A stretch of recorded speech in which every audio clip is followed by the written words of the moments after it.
د افغانستان لپاره دوه د خوشحالۍ ډک خبرونه. نو ویډیو تر پای وګورئ او زموږ یوټیوب چینل در سره هم سبسکرایب کړئ. د افغانستان له ننګرهار څخه د جاوید افغان شرکت 8 نور د غنمو ترېشلونه تاجکستان هیواد ته انتقال شوي دي.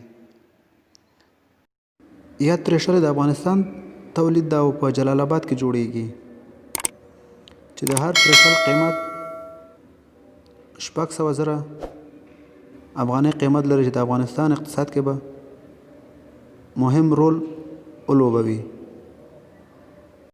دوهم دا چې سعودي عربستان سفیر هم نن په کابل کې د مشرانو جرګې د رئیس فضل هادي مسلمیا سره په لیدنه کې ویلي دي چې سعودي عربستان هم په افغانستان کې د 15 پرختیایي پروژو بودیجه منظوره کړې ده چې ډېر ژر به عملي کار شروع شي.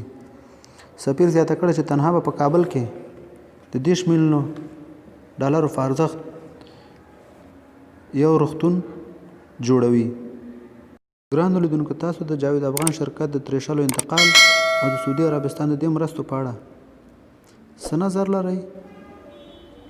خپل نظر موږ سره په کامنټ کې شریک کړئ او د نورو ویډیوګانو لپاره پښتو ټي وي چینل در سره ضرور سبسکرایب کړئ.